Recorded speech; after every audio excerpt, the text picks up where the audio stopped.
In this video, I'm going to show you how you can flip or rotate text in Google Slides. So if you want to go ahead and rearrange the appearance of your text such that you can flip it or make it appear in a rotated format, it is pretty simple. If you find this video helpful, I'll kindly request that you support me by liking the video and also by subscribing to my channel. Alright, so we would like to go ahead and flip or apply different effects on this text here. So go ahead and click on it, and this will highlight the text box.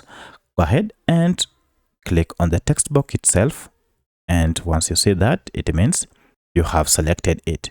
From this, head over to this format options and then click on size and rotation. Now under this, we have quite a number of options here.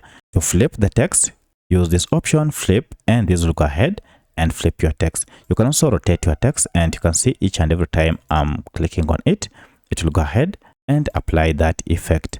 So by doing this, you'll be able to flip and even rotate your text at various angles. You can also go ahead and just insert the angle you wish, and it will be applied. Alternatively, with your text box highlighted, you can head over to this sign here that has a rotation sign, and then just rotate it to any degrees or any angle that you wish. So if you like it to appear at that angle, now you can leave it at that, and that will be it. So that's how you can flip or rotate text in Google Slides. If you have any other question, kindly let me know in the comment section. Otherwise, thanks for watching, and let's meet in the next video.